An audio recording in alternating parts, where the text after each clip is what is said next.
Praise God. It is good to be with you again today. Praise the Lord. फिर से आपके साथ मिलकर हम बहुत ही आनंदित हैं। Today and tomorrow we'll be reading the book of Colossians. आज और कल हम कलोसी के पत्रों में से पढ़ेंगे। Paul also wrote the book of Colossians while he was in prison. पाउल जब बंदीवास में था तो वो बंदीवास के समय के अंदर उसने कलीसियों को भी ये पत्र लिखे थे। He was in a different prison this time. और इस बार वो एक दूसरे बंदीवास के अंदर थे। Paul spent 2 years in prison in Caesarea. और पाउल सिसरिया के अंदर 2 साल तक बंदीवास में थे। He was there for 2 years before he went to Rome.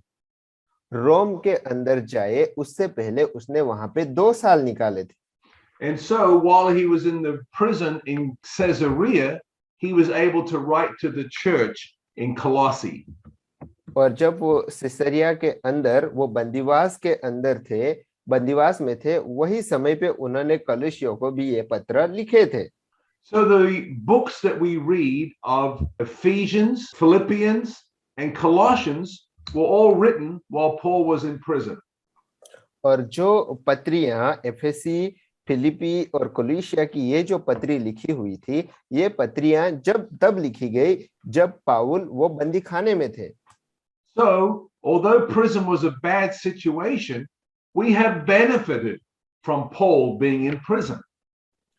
हालांकि पाउल वो जो बंदीवास में थे वो बुरी परिस्थितियां थी, फिर भी हम वो जो पाउल ने जो पत्र लिखे वो पाउल का जो बंदीवास था उसमें से हम लोगों को अच्छाई प्राप्त हुई, उससे हमें फायदा हुआ।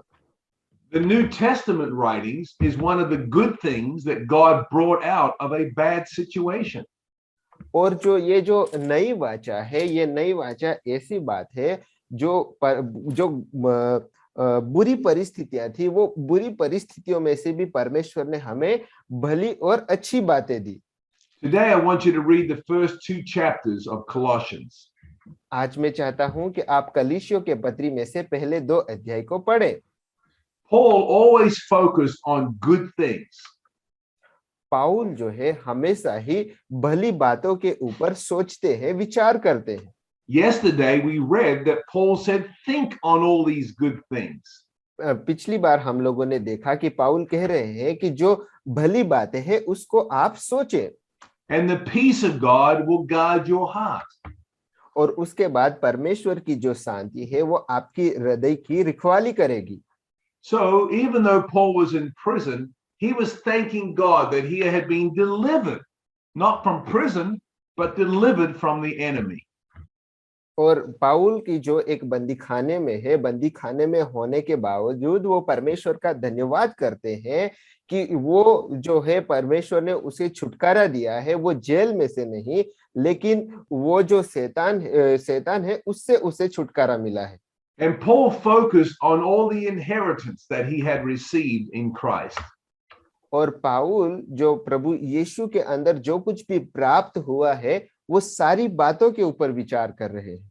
And even though he was in prison, he focused upon all the good things that he had in Christ.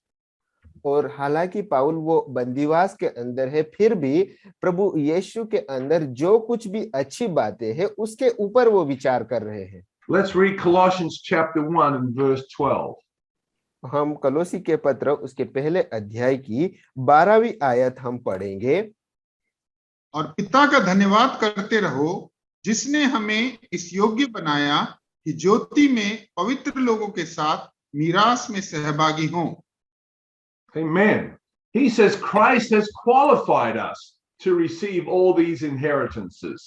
और पाउल यहाँ पे बता रहा है कि ख्रिस्त प्रभु यीशु के अंदर हम लोगों को लायक बनाया गया है कि प्रभु की जो आशीषें है वो सारी आशीषें हमें प्राप्त हो। We have been blessed with every spiritual blessing. और हम लोगों को वो हर एक आत्मिक आशीषों से आशीषित किया गया है। God has given us peace in the Holy Spirit. पवित्र आत्मा के जरिए पिता परमेश्वर ने हमें वो शांति को दिया है। God has taken us out from the control of the devil and made us his sons and his daughters. और जो शैतान है उससे अधिकार को लेकर प्रभु ने हमें परमेश्वर के पुत्र और पुत्रियां बनाया है। He has forgiven all our sins. परमेश्वर ने हमारे सारे पापों को माफ कर दिया है। God put all his judgment on his own son, Jesus Christ.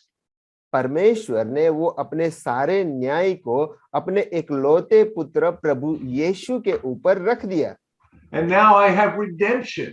I do not have the judgment of God. और उसके बाद अब मुझे छुटकारा मिल गया है, अब परमेश्वर का न्याय मेरे ऊपर नहीं है। So Paul was able to focus on all the things he had received in Christ. और पाउल है वो उस बात के ऊपर ध्यान लगाने पाया कि जो प्रभु यीशु है, प्रभु यीशु के द्वारा जो सारी भली बातें हमें मिली है उसके ऊपर वो ध्यान लगा पाया। He did not focus on his current present situation. और पाउल ने उनकी जो बंदीवास की जो परिस्थिति है उसके ऊपर अपना मन नहीं लगाया। Let's read verses 13 and 14. हम 13वीं और 14वीं आयत भी हम पढ़ेंगे। उसी ने हमें अंधकार के वश से छुड़ाकर अपने प्रिय पुत्र के राज्य में प्रवेश कराया, जिससे हमें छुटकारा अर्थात पापों की क्षमा प्राप्त होती है। These are the things that Paul trained his mind to think about. और ये सारी बातें हैं, ये सारी बातों के ऊपर पाउल ने अपने मन को सोचने के लिए तैयार किया। He focused on Jesus Christ पाउल ने प्रभु यीशु के ऊपर ध्यान लगाया and the new creation. और जो नई सृष्टि है उसके ऊपर ध्यान लगाया। If you have been born again, you're part of a new creation. अगर आप नया जन्म पाए हैं तो आप भी नई सृष्टि के वारिस हैं। Jesus Christ was the firstborn of this new creation. प्रभु यीशु जो नई सृष्टि है उसका पहिलौठा है। When he was raised from the dead, he received the glorified body. और जब प्रभु यीशु फिर से पुनर्जन्म पाया तो उसके बाद उसने वो महिमा के शरीर को पा लिया। One day we will receive our glorified body. एक दिन हम भी वो महिमावंत शरीर को पा लेंगे। But right now, even in these old bodies, we have new spiritual life. हाँ, ये समय पे भी हमारे पास यही शरीर के अंदर भी वो नया आत्मिक शरीर है। Let's read what Paul said about Jesus. We'll read verse 15, 16, and 17. और हम लोग 15, 16 और 17वीं आयत में जो लिखी बातें हैं वो बातें हम पढ़ेंगे। वह तो अदृश्य परमेश्वर का प्रतिरूप और सारी सृष्टि में पहलौठा है, क्योंकि उसी में सारी वस्तुओं की सृष्टि हुई, स्वर्ग ही हो अथवा पृथ्वी की देखी या अनदेखी, या सिंहासन या प्रभुताएं या प्रधानताएं या अधिकारी, सारी वस्तुएं उसी के द्वारा और उसी के लिए सृजी गई हैं।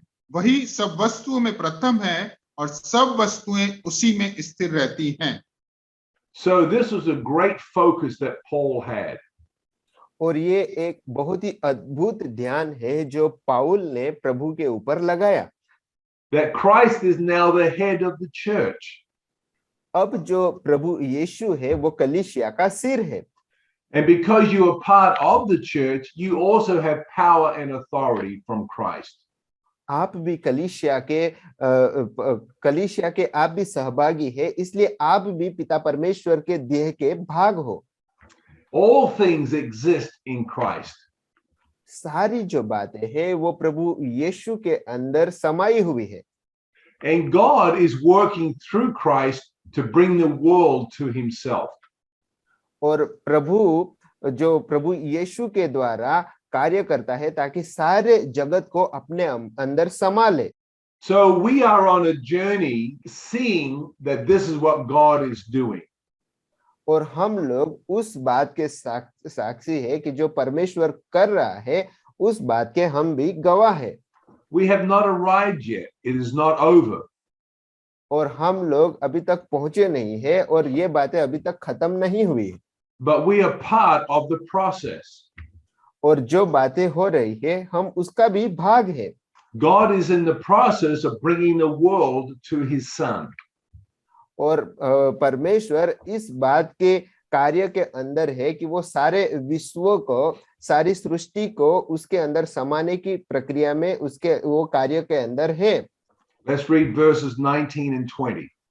और 19वीं और 20वीं आयत भी हम पढ़ेंगे। क्योंकि पिता की प्रसन्नता इसी में है कि उसने सारी परिपूर्णता वास करे और उसके क्रूस पर बहे हुए लहू के द्वारा मेल मिलाप करके सब प्रकार वस्तुओं का उसी के द्वारा से अपने साथ मेल कर ले, चाहे वे पृथ्वी पर की हो चाहे स्वर्ग में की। Amen. Amen. So verse 19 teaches us that in Christ there was the fullness of the Father.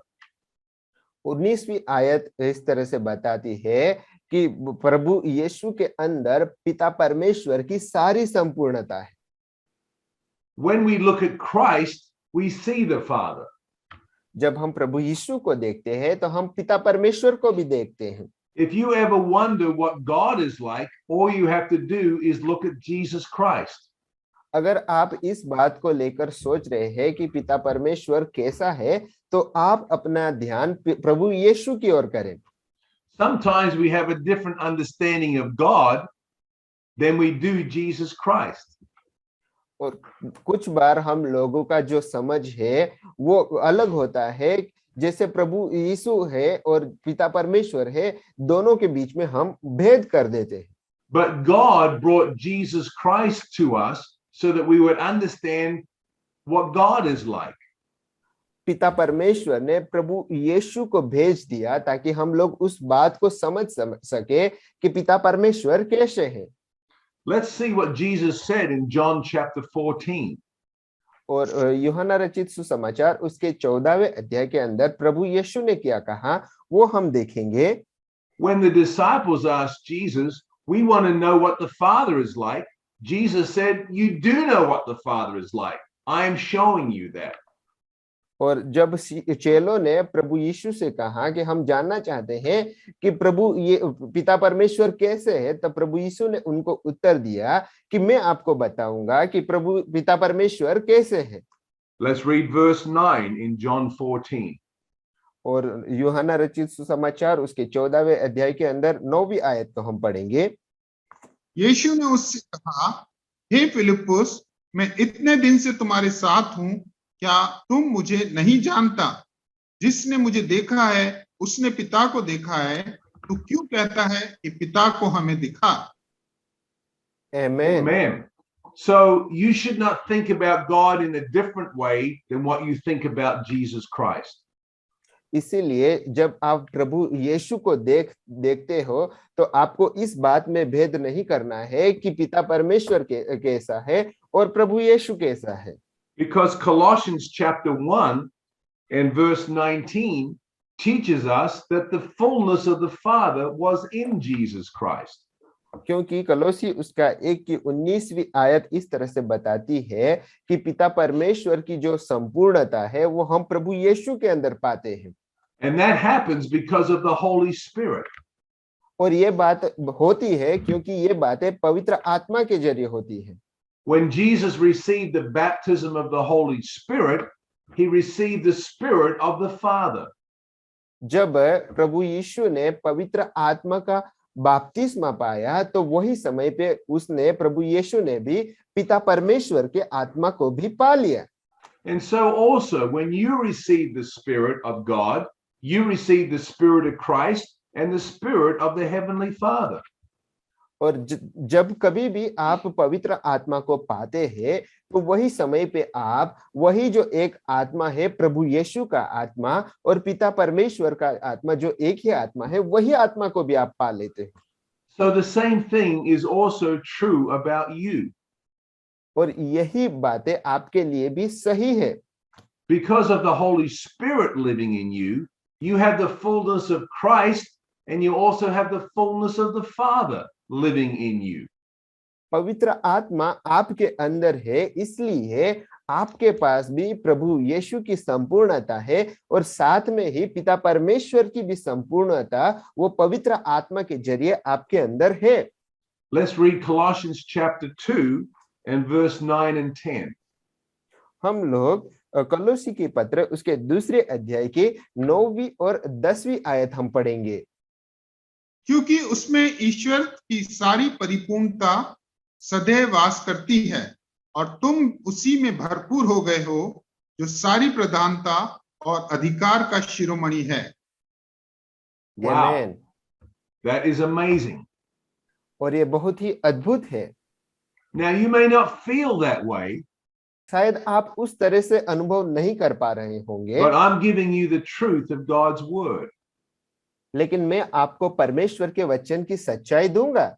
Because you have the Spirit of God in you, you are totally complete in Him. क्योंकि परमेश्वर की आत्मा आपके अंदर है, इसलिए आप भी परमेश्वर के अंदर संपूर्ण हो जाते हो। Christ is the head over all principalities and powers. और जो प्रभु यीशु है वो सारी प्रभुता और सामर्थ का अधिकारी है। And because He is, you are also. जैसे कि वो प्रभु यीशु भी है, वैसे ही आप भी आत्मा के अंदर हो। And so this is why Paul has been encouraging us to think on these things. इसीलिए पाउल भी ये सारी बातों के ऊपर सोचने के लिए हमें कह रहे हैं, To meditate on these things. ताकि हम लोग ये सारी बातों के ऊपर मनन करें। And the reason why we have our Bible studies every day is so that you can train your thinking to meditate on these things. और हम लोग प्रतिदिन ये परमेश्वर के वचन अध्ययन कर रहे हैं, इसलिए ताकि हमारे मन को भी इस तरह से हम तैयार कर सके, परमेश्वर के वचन को समझ सके। Amen. God bless you and you have a blessed day. आमीन। पिता परमेश्वर आपको आशीषित करे और आज का दिन आपके लिए आशीषमय हो।